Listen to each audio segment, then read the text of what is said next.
স্বাগতম ক্রিক ফ্রেন্ডসের নিয়মিত আয়োজন টোটাল ইম্প্যাক্টে। আমরা আজকে রাওয়ালপিন্ডি টেস্ট নিয়ে কথা বলবো। রাওয়ালপিন্ডিতে বাংলাদেশ ইতিহাস গড়ে 10 উইকেটে হারিয়েছে পাকিস্তানকে। এই ম্যাচ নিয়ে আলোচনা করতে হাজির হয়েছে আজকে। আমার সঙ্গে আছেন সাদমানুল্লাহ। স্বাগতম। Thank you. বাংলাদেশ একটা ঐতিহাসিক জয় আজকে তুলে নিয়েছে পাকিস্তানের বিপক্ষে। এই ম্যাচটাকে আসলে আপনি কিভাবে দেখছেন? ফার্স্টে বলি কংগ্রেচুলেশনস বাংলাদেশ, নতুন বাংলাদেশের মুকুটে একটি ফেদার গেঁথে দিল বাংলাদেশ ক্রিকেট টিম। আসলে আমরা কিন্তু টেস্ট যখন শুরু হয়েছিল তখন বলেছিলাম যে বাংলাদেশের যেই পরিস্থিতি গিয়েছে এরপরে যদি কোনো একটি ভালো একটা নিউজ দিতে পারে সেটা হচ্ছে বাংলাদেশ টিমের এই টেস্ট সিরিজটা জিতলে অনেক ইকুয়েশন বা অনেক কথা সেগুলো কিন্তু চেঞ্জ হয়ে যেত। বাংলাদেশ কিন্তু দুর্দান্তভাবে ডমিনেট করে পুরো ফার্স্ট টেস্টটা জিতে নিয়েছে। এখানে আপনি প্রায় সবাইকে ক্রেডিট দিতে হবে, মুশফিক থেকে শুরু করে সাদমান, মেহেদী হাসান মিরাজও দারুণ একটা ইনিংস খেলেছেন। সবাই ওভারঅল পারফরমেন্সের জন্যই কিন্তু এইভাবে ডমিনেটিং একটা উইন আমরা পেয়েছি। তবে গতকালকে বাংলাদেশ যেখানে শেষ করেছিল পাকিস্তান একটি উইকেট হারিয়েছিল, বাংলাদেশ 127 রানের মতো একটা লিড পেয়েছিল প্রথম ইনিংসে। তারপর চতুর্থ দিনের পর কি আপনার কি মনে হয়েছিল কিনা এই ম্যাচটা বাংলাদেশ জিততে পারে? মানে না, এত সহজে যে জিতবো মানে এইটা আসলে আমরা বুঝিনি। কালকে মেহেদী হাসান মিরাজ প্রেস কনফারেন্সে কিন্তু বলেছিলেন আমরা যদি ফার্স্ট আওয়ারে উইকেট ফেলে দিতে পারি তাহলে আমাদের জয়ের একটা সম্ভাবনা রয়েছে। তখনও আসলে সবাই মানে রাওয়ালপিন্ডির পিচ কন্ডিশন অনুযায়ী মাত্র 1 উইকেট গিয়েছে, সেখানে পাকিস্তান টিম এইভাবে কলাপস করবে। আর চতুর্থ দিন পর্যন্ত কিন্তু মনে হচ্ছিল যে এটা খুবই ব্যাটিং ফ্রেন্ডলি পিচ। আজকে কিন্তু পিচ অন্যরকম একটা পিচ নেচার কাজ করেছে। স্পিনাররা টার্ন পেয়েছে, যেটা আসলে মানে বাংলাদেশ কিন্তু কোনো শুধু স্পিনার নিয়ে খেলেনি, অলরাউন্ডার সাকিব আল হাসান এবং মিরাজ দুইজনই অলরাউন্ডার হিসেবে স্পিনারের রোল পালন করেছেন। আজকে 9টা উইকেটের পতন হয়েছে, এর মধ্যে মেহেদী হাসান মিরাজ নিয়েছেন 4টি, সাকিব আল হাসান নিয়েছেন 3টি।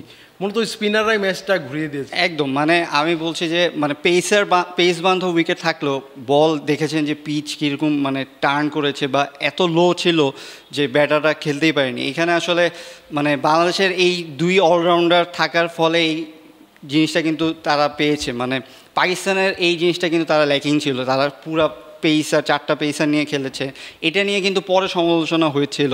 আমরা জানি যে পাকিস্তানের স্কোয়াডে একমাত্র স্পিনার হিসেবে ছিলেন আবরার আহমেদ।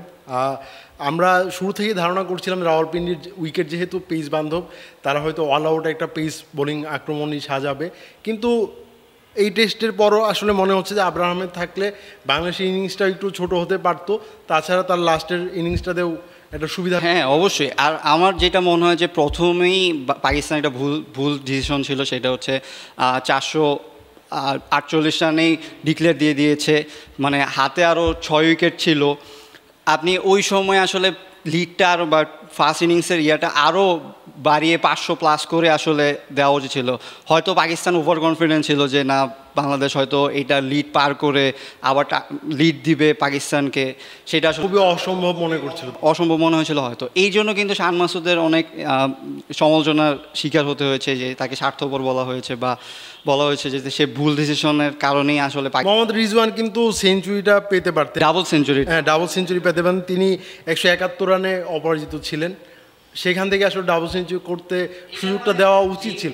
হয়তোবা দলের পরিস্থিতি চিন্তা করে শান মাসুদ হয়তোবা চিন্তা করেছেন যে ম্যাচটা জিততে হলে আমাদের ব্যাটিং লেংথটা আর বড় না হওয়াই মনে হয় বেটার হতো।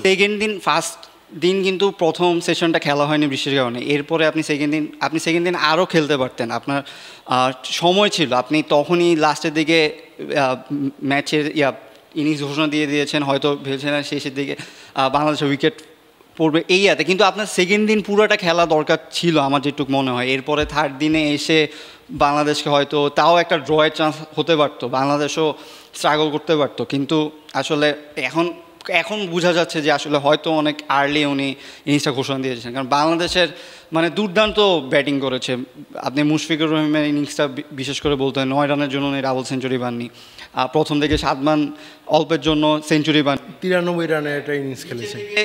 মুশফিকের সাথে মিরাজ এবং লিটন দুর্দান্ত পার্টনারশিপ করেছেন, তারা হাফ সেঞ্চুরি পেয়েছেন।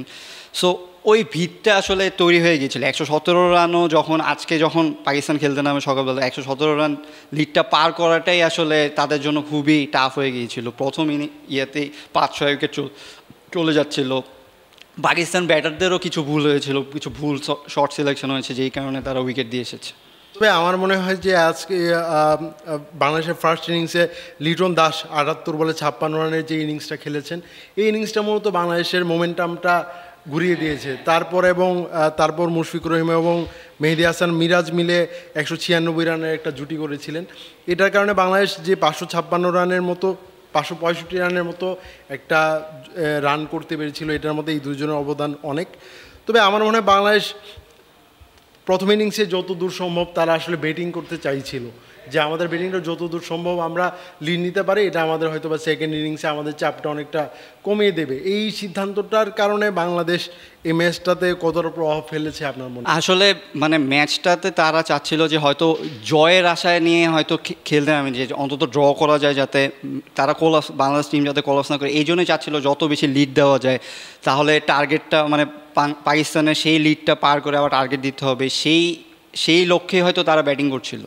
কিন্তু আসলে আলটিমেটলি আলহামদুলিল্লাহ যে আমরা আজকের ফার্স্ট সেশনটা এমন বোলিং করেছি যে এই ১১৭ রানের লিডটাই অনেক বড় হয়ে গিয়েছিল পাকিস্তান। শুরু থেকে নাহিদ রানা কিন্তু দারুণ বোলিং করেছেন।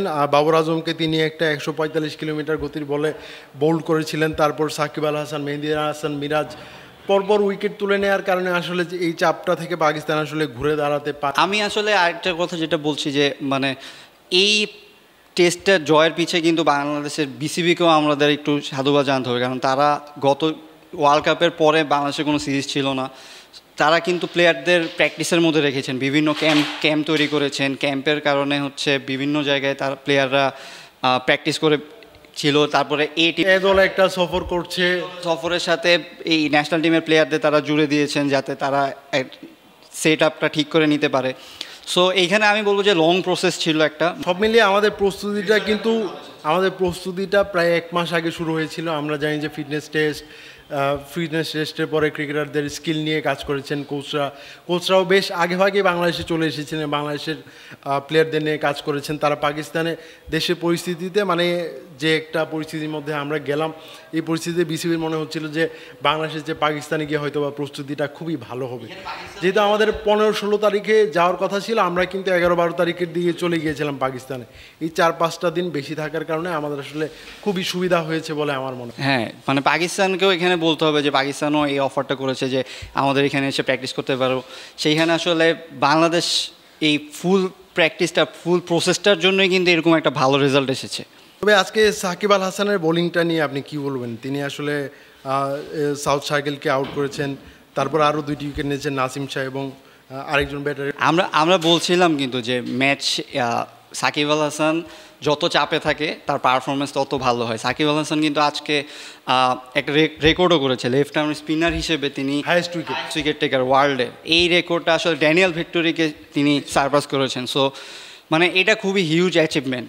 এখন সাকিব আল হাসান, আমি মানে বাংলাদেশের মানুষের সাকিব আল হাসানের প্রতি ক্ষোভ বা তার প্রতি যেই রাগই থাকুক না কেন, আমি বলতে চাই, আমি আগেও বলেছি যে প্লেয়ার হিসেবে আসলে সাকিব আল হাসানকে হারানো বা প্লেয়ার হিসেবে সাকিব আল হাসান সার্ভিস না পাওয়া আমাদেরই লস হবে।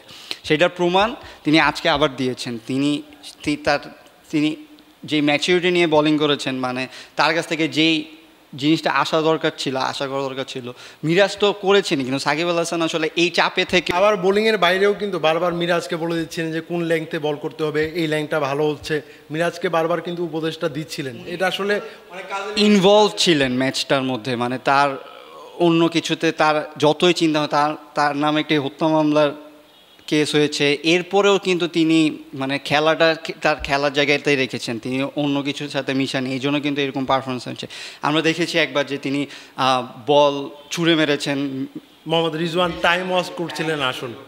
এইগুলা হয়তো কিছু ফ্রাস্ট্রেশন আছে বা ওই যে মাথা হয়তো মানে কিছু না কিছু তো আছে। মোমেন্টামের মধ্যে আসলে আপনার ওই অ্যাগ্রেশনটা থাকতে হবে, না হলে আপনি কিন্তু একটা এটা নিয়েও কথা হচ্ছে যে সাকিব এখনো অ্যাগ্রেসিভ, সাকিব এখনো রুট না। তবে এই যে বাংলাদেশের ইনিংসের মধ্যে আমরা দেখতে পাচ্ছিলাম যে নাসিম শাহ বল ছুঁড়ে মারছেন ব্যাটারির দিকে। এখন ম্যাচের মধ্যে এগুলা হবে, কিন্তু মানে বলছি যে মানে এত আশেপাশে এত কিছু ঘটছে যে এইগুলাকেও দেখা অনেক ফোকাস করে দেখা হয়। সো কিন্তু সাকিব আল হাসান আসলে সাকিব আল হাসান, উনি ম্যাচ দিন শেষেও তিনি ম্যাচ পারফরমেন্স করেই কিন্তু তিনি দলে আছেন। এখন আসলে ফিউচারে কি হবে সেটা আমরা এখনও জানি না, কিন্তু যতদিন আছেন আমরা আশা করবো যে বাংলাদেশকে তিনি সার্ভিস দিয়ে যাবেন। তবে নাজমুল হোসেন শান্তর ক্যাপ্টেন্সির কথা আসলে বলতেই হয়। নাজমুল হোসেন শান্ত ক্যাপ্টেন্সি নেওয়ার পর আমরা নিউজিল্যান্ডের মাটিতে ওয়ানডে জিতেছি, নিউজিল্যান্ডের মাটিতে টি-20 জিতেছি, তাছাড়া বাংলাদেশের মাটিতে নিউজিল্যান্ডকে টেস্টে প্রথমবারের মতো আমরা হারিয়েছি, তারপর পাকিস্তানের মাটিতে এই প্রথম জয়টা। তার ক্যাপ্টেন্সির ওভারঅল আপনি যদি একটু বলতেন। তার ক্যাপ্টেন্সি নিয়ে আসলে সবসময় বলা হয়, আমার যেটা কনসার্ন সেটা হচ্ছে তার ফর্মটা আসলে, তার ব্যাটারের যে ফর্ম সেইটা নিয়ে আসলে ওয়ার্ল্ড কাপেও তিনি স্ট্রাগল করেছেন, সেটা ফিরে পাচ্ছেন না, এখনও আসলে সেই ফুল রিদমে তিনি ফিরতে পারেনি। রাওয়ালপিন্ডিতে প্রথম ইনিংসে মাত্র 16 রান করে আউট হয়ে গিয়েছিলেন শান্ত। সো মানে ক্যাপ্টেন্সি নিয়ে কিন্তু আমরা তখনও বলেছি যে তার ক্যাপ্টেন্সি দুর্দান্ত, তার ক্যাপ্টেন্সির জন্য আসলে তাকে তৈরি করা হয়েছে বাংলাদেশকে লিড করার জন্য। সো কিন্তু তার যদি ব্যাটিংয়ের কনফিডেন্সটা ফিরে আসে, ব্যাটিংয়ের ফর্মটা ফিরে আসে, আমার মনে হয় ক্যাপ্টেন্সিটা তিনি আরও ভালো করবেন। আমরা চাই না যে একটা ভালো হইলে আরেকটা খারাপ হোক, আমরা চাই যে দুইটাই উনি সমানভাবে সমান তালে নিয়ে যান, কারণ উনি খুব ইম্পর্ট্যান্ট একটা রোলে ব্যাটিং করেন। এটা আসলে এই রোলটায় আসলে ব্যাটারের ফর্ম থাকাটা খুব জরুরি। স্পেশালি আমরা জানতাম যে এই জায়গাটায় মুমিনুল হক 3 নম্বরে ব্যাট করতেন।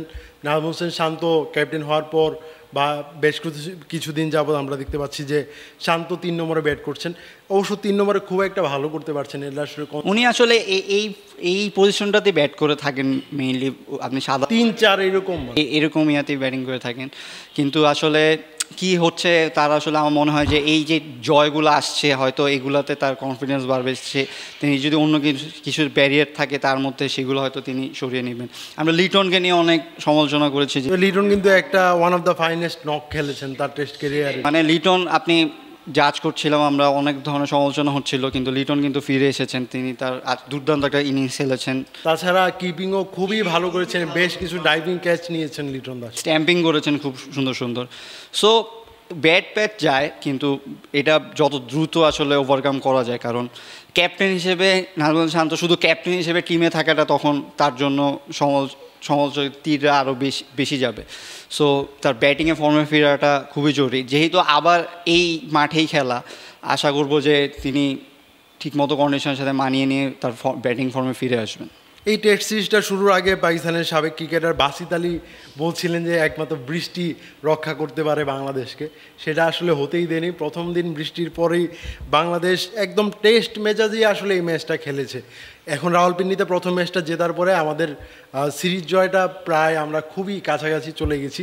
রাওয়ালপিন্ডিতে যেই সেকেন্ড টেস্টটা হবে সেই ম্যাচটা যদি আমরা ড্র করতে পারি তাহলেও সিরিজটা আমাদের। হ্যাঁ, সিরিজ হারার কোনো ওয়ে নাই, টেস্ট সিরিজ জেতার অবশ্যই। মানে এই পজিশন থেকে আপনি মানে সিরিজ জয়ের জন্যই আমরা আগাবো, বা অন্তত ড্র একটা ম্যাচ জিতেছে, এরপরে এই টেস্টটাও কিন্তু ড্র, যদি পাকিস্তান যদি ভালোভাবেও খেলতো তাও কিন্তু ড্রই হতো, মানে এখানে আসলে জয় আসতো না। বাংলাদেশ জয়টা ছিনিয়ে নিয়েছে, বাংলাদেশ জয়টা নিজের করে নিয়েছে, কিন্তু নর্মালি আসলে এরকম পিচে খেলা হলে যেখানে এক সেশনও খেলা হয়নি সেখানে আসলে ড্র হওয়াটাই স্বাভাবিক।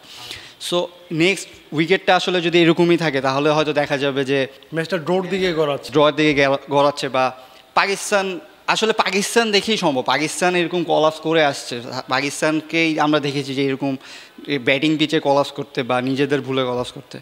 সো সেকেন্ড টেস্ট নিয়ে আমি খুবই আশাবাদী যে এই মাঠে যেহেতু খেলা, আমার মনে হয় আবার একটা ভালো খেলা হবে, ব্যাটাররা ভালো করবে, পেসাররা ভালো করবে, আমাদের যে অলরাউন্ডাররা রয়েছে সেগুলো ভালো হবে। মাঠের বাইরে যেসব আলোচনা হচ্ছে সেগুলোকে আসলে এই টেস্ট সিরিজ পর্যন্ত আমার মনে হয় যে দূরে সরিয়ে রেখে টেস্ট সিরিজটাকে জয় নিয়ে আসলে বাংলাদেশের দেশে ফিরে বাকি যে কোচ সাকিব আল হাসান যেই সব ইস্যু নিয়ে কথা হচ্ছে খেলার মাঠের বাইরে সেগুলো আলোচনা হলে হয়তো ভালো হবে। আমরা আশা রাখবো যে বাংলাদেশ শেষ ম্যাচটা জিতেই আসলে সিরিজটা নিজেদের করে নেবে। আমরা এই সিরিজ নিয়ে আবারও যে কোনো একটা ম্যাচের আগেও আমরা আলোচনা নিয়ে হাজির বসে পর্যন্ত সঙ্গে থাকুন। দর্শক, আমরা জানি যে বাংলাদেশে বন্যা পরিস্থিতি খুবই একটু উন্নতি হচ্ছে। আমরা জানি যে নোয়াখালী, ফেনী এবং খাগড়াছড়িতে প্রচুর বন্যা হচ্ছে, তাদের পাশে দাঁড়ান। আমরা আমাদের পক্ষ থেকে সবাই পাশে দাঁড়াচ্ছি। আমরা পরবর্তী কোনো ম্যাচে আবারও হাজির হব, সেই পর্যন্ত আমাদের সঙ্গে থাকুন। ধন্যবাদ।